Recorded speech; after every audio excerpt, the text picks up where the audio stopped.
का सीधा फायदा गुजरात के किसानों को मिल रहा है। अब एक फसल के बजाय किसान सालाना तीन फसलें पैदा कर रहे हैं। क्या पहले कोई सोच सकता था कि गुजरात में अनार और मौसमी के बगीचे भी हो सकते हैं? अनार आता है और कॉटन का करते हैं और मौसमी भी लगाई है हमारे गांव में। आंकड़े बताते हैं कि महाराष्ट्र के कपास उगाने वाले तकरीबन 12 लाख किसान गरीबी और कर्ज के भंवर में बुरी तरह फंस चुके हैं। अपने पड़ोसी राज्य की खेती में तरक्की देखकर महाराष्ट्र सरकार गुजरात के इस फॉर्मूले को समझना चाहती है।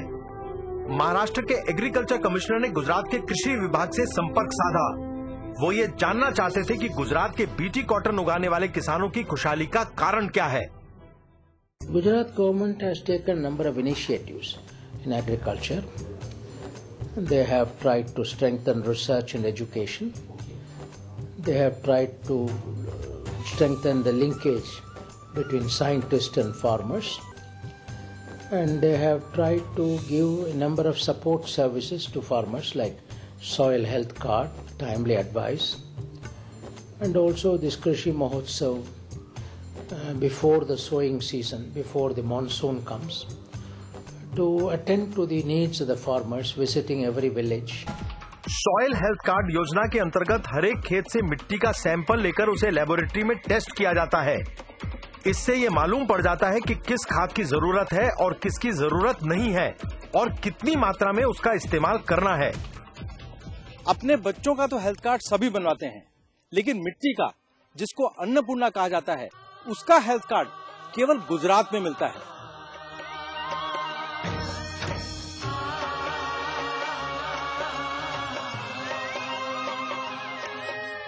लोगों को अपने साथ जोड़ने का सबसे आसान तरीका है उनके चारों तरफ उत्सव जैसा माहौल बना देना।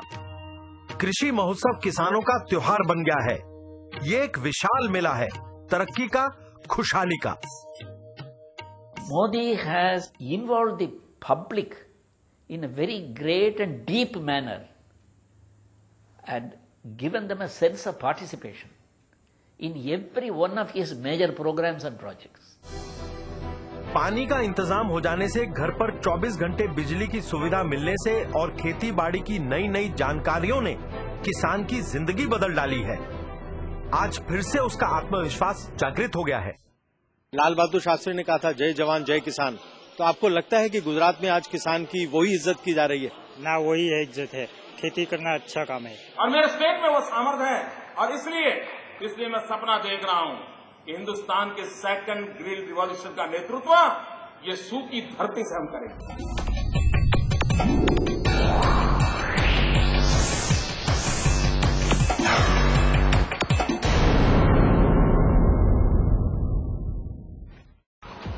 सतही पानी की जब भरपूर व्यवस्था हो जाती है तो भूजल को बाहर निकालने की कम जरूरत पड़ती है।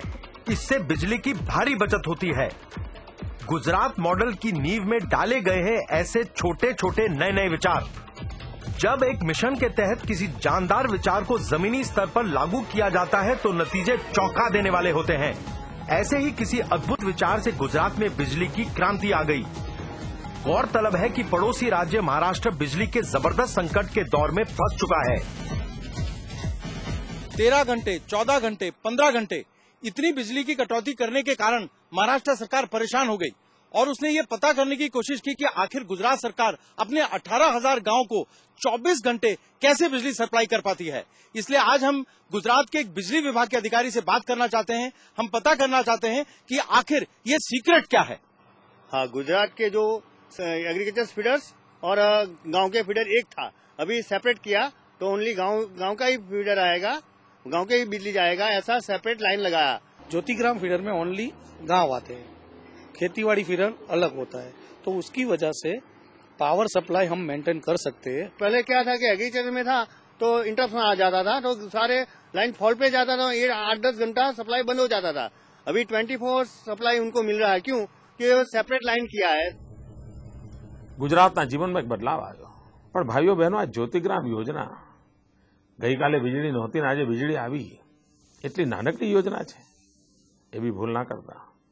1000 દિવસના ટૂંકા ગાળામાં 23 લાખ જેટલા નવા થાંભલા નાખવા, 56,000 જેટલા નવા ટ્રાન્સફોર્મર નાખવા, 75,000 કિલોમીટર લાંબો કેબલ નાખવો, આ આંકડા ચમકાવી દેવા છે। 24 घंटे 3 फेज बिजली के चलते इस छोटे से गांव में भी हीरे घिसने के कई कारखाने लग गए हैं। इस रोजगार ने गांव के लड़के लड़कियों के जीवन में खुशहाली भर दी है। यही है गुजरात मॉडल। इनके पास कमी है तो सिर्फ समय की, क्योंकि जितना काम करते हैं उतने ही ज्यादा पैसे इन्हें मिल जाते हैं। मोबाइल से गाड़ी से फरवा माटे अने टीवी अने फरवा माटे गाड़ी। देश के ज्यादातर गांव में बदहाली से परेशान होकर लोग शहर की तरफ दौड़ लगाते हैं, लेकिन गुजरात मॉडल में उल्टा हो रहा है। रिवर्स माइग्रेशन के तहत लोग अपनी जड़ों को ढूंढते हुए शहरों से गांव की तरफ वापस आ रहे हैं। रमेश भाई रोज रतनपुर से बोटाद हीरे के कारखाने में काम करने के लिए अप डाउन करते थे। आज वो अपने गांव रतनपुर में फिर से रहने के लिए आ गए हैं। पहला तो घर भाड़े राखवामां लगभग 300 થી 400 રૂપિયા घर भाड़ू ત્યાં બોટાદનું થતું હતું। અત્યારે ગામડામાં રહ્યા પછી ઘણો ખર્ચો ઓછો, 1000-2000 રૂપિયાનો ખર્ચો ઓછો થઈ ગયો। વીજળી આવ્યા પછી 24 કલાક લાઇટ આવ્યા પછી 1000 થી 2000 રૂપિયા ઓછામાં ઓછો ખર્ચો બચી ગયો એમને। आपने विलेज तक इलेक्ट्रिसिटी पहुंचाई, विलेज में आपने बच्चों के लिए स्कूल अच्छा किया, विलेज में आपने पानी की सुविधा लोगों तक पहुंचाई, तो फिर लोग क्यों कचरे में जाकर शहर में रहेंगे? क्या 24 घंटे बिजली देने से नारी सशक्तिकरण का दौर शुरू हो सकता है? रतनपुर में तकरीबन हर घर में लड़कियों ने हीरे घिसने की मशीन लगा ली है। जब से मैं सीखी हूँ तब से मैं कमाने लगी हूँ, इसलिए मेरे पास पैसे है तो उसमें से मैं कुछ बचा लेती हूँ। इनके હું કામ કરું છું માં મારે એમ કે કોઈની જરૂર નહીં પડે, હું મારી રીતે એમ કે કમાઈ શકીશ। हम 8-10 કલાક કરવી એટલે થઈ જાય, અમારે મહિને કામ થઈ જાય। જ્યારે શીખવા મેં બેઠા ને ત્યારે 2500 નો લેટ લાયા હતા, હવે અત્યારે 3000-3500 નું કામ થાય। મારી પાસે જે પૈસા બચ્યા હતા એને મેં સોનાના ચેન બનાવરાય। आज इस 24 घंटे बिजली के कारण गांव के अंदर भी कंप्यूटर की शिक्षा संभव हुई है।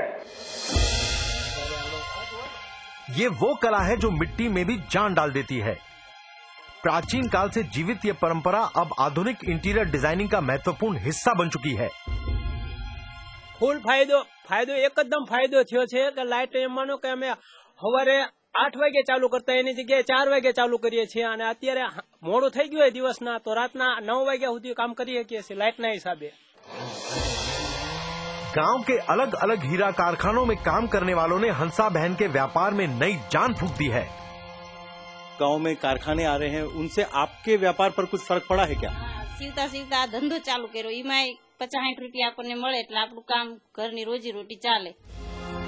गुजरात में आज रतनपुर की तरह ऐसे कई गांव हैं जो हमेशा के लिए बदल गए हैं। बंगाल में आप देखें, एक नेशनल सैंपल सर्वे ऑर्गेनाइजेशन का तथ्य के अनुसार बंगाल में, रूरल बंगाल में 85% लोग में इतना गरीबी है कि वो इलेक्ट्रिसिटी नहीं कंज्यूम कर सकते, उसके घर में इलेक्ट्रिक मीटर भी नहीं लगा है। और देखिए आप गुजरात में लेटेस्ट तथ्य के अनुसार 100% of rural areas are covered by electricity. I congratulate the government of Gujarat for conceiving and implementing this scheme, which will benefit every 18,000 village of the state.